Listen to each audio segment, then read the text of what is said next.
Ciao a tutti da Solfatara News. Come sempre siamo qui con i nostri droni a monitorare la fumarola Pisciarelli e il cratere della Solfatara per informarvi ogni giorno su quello che succede sotto i nostri piedi. Un ringraziamento enorme a chi ha già donato e a chi sta partecipando alla nostra raccolta fondi su GoFundMe. Abbiamo raggiunto il 46% dell'obiettivo. Questo è il tipo di supporto che ci permette di continuare a fornire monitoraggio indipendente e strumenti fondamentali per la sicurezza di tutti. Se non lo avete ancora fatto, iscrivetevi al canale e condividete. Più siamo, più la comunità sarà informata e protetta.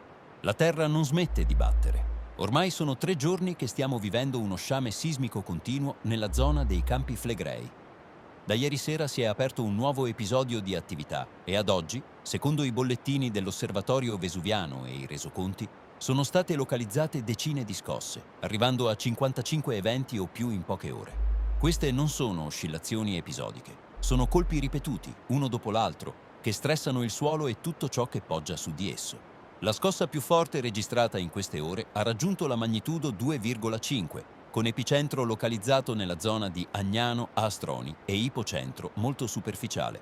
È questo mix di magnitudo e profondità che fa sì che la gente lo percepisca in modo netto e continuo. La direttrice dell'INGV per l'Osservatorio Vesuviano, Maria Pappalardo, si è espressa pubblicamente e ha lanciato un avvertimento chiaro. Alla popolazione dico di far controllare i propri edifici viste le continue sollecitazioni dei terremoti. Ed è un invito che suona come un allarme. Ecco perché lo ripetiamo in modo netto. Fate controllare le vostre case. Non è normale né accettabile che chi non può permettersi di farlo debba arrangiarsi e tentare riparazioni provvisorie. Il rischio non è solo estetico, è strutturale. Le continue scosse indeboliscono muri, solai, cornicioni.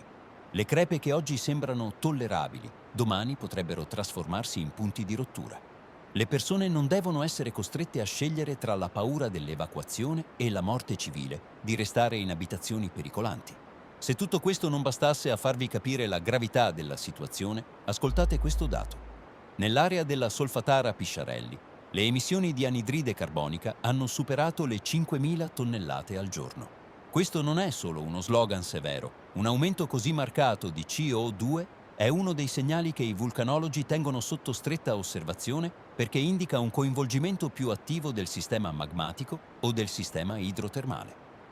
In parole povere, gas caldi che salgono dal sottosuolo sono una firma che qualcosa sta cambiando. Noi, come sempre, siamo andati con i nostri droni nella fumarola Pisciarelli e nelle bocche della Solfatara. Le immagini di oggi sono sbalorditive. La Pisciarelli è tornata molto attiva. I getti di vapore sono aumentati di pressione e intensità rispetto a 24 ore fa. Bocche che erano spente da anni hanno ripreso a emettere vapore. Alla bocca grande della Solfatara si nota un netto incremento nelle colonne di gas e nella densità del vapore. Tutto questo è coerente con i segnali geochimici e sismici. Più gas, più energia termica in superficie, più scosse.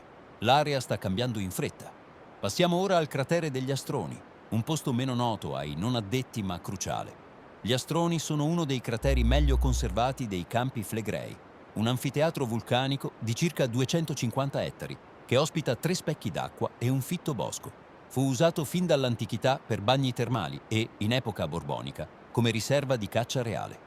Geologicamente gli Astroni non sono semplicemente belle colline.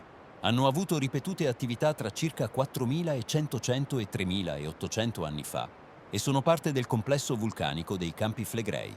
Gli studi recenti sottolineano che l'area può rispondere rapidamente a cambiamenti idrotermali e sismici. Questa notte, ed è un fatto da non sottovalutare, è stata registrata una scossa di magnitudo 2,5 con epicentro nella zona Agnano-Astroni, un segnale che anche l'interno del cratere ha ripreso a respirare. Noi oggi abbiamo ripreso con i droni il piccolo lago presente nel cratere e in un lato si nota vapore che si innalza dall'acqua, segno che il fondo è localmente più caldo. Storicamente il lago aveva emissioni di vapore che vennero notate anche nei secoli passati. La loro ricomparsa oggi è un campanello d'allarme. Tradotto per la gente che ci scrive in massa: se la vostra casa ha crepe nuove o vecchie che si sono ampliate, se gli intonaci cadono più spesso, se i soffitti fanno strani rumori, non aspettate. I controlli strutturali sono fondamentali e sono l'unica difesa preventiva che molti possono attuare. È inaccettabile che la burocrazia e il gioco del rimpallo tra istituzioni lasci persone sole a decidere se rischiare la casa o rischiare la vita. Le autorità devono semplificare i percorsi di controllo e assistenza e devono attivare supporti immediati per chi non può sostenere spese di consolidamento. Lo diciamo con chiarezza, la sicurezza non deve essere un lusso. Per questo motivo vi invitiamo a sostenere la nostra raccolta su GoFundMe. Abbiamo già raggiunto il 46% dell'obiettivo, ma ci serve il drone termico per monitorare con precisione le temperature e intercettare variazioni improvvise che possono precedere fenomeni più gravi. Con un drone termico possiamo documentare aumenti locali di temperatura, seguire l'evoluzione delle fumarole e dare segnalazioni tempestive alle autorità competenti. Ogni donazione si traduce in un dato in più per la sicurezza della comunità. La situazione ai campi Flegrei è seria, sismicità intensa, emissioni di gas molto elevate, ripresa di attività in crateri vicini come gli Astroni e una popolazione che merita controlli, risposte e tutele. Noi continueremo a venire qui ogni giorno con i nostri droni per mostrarvi la realtà così com'è, senza sconti.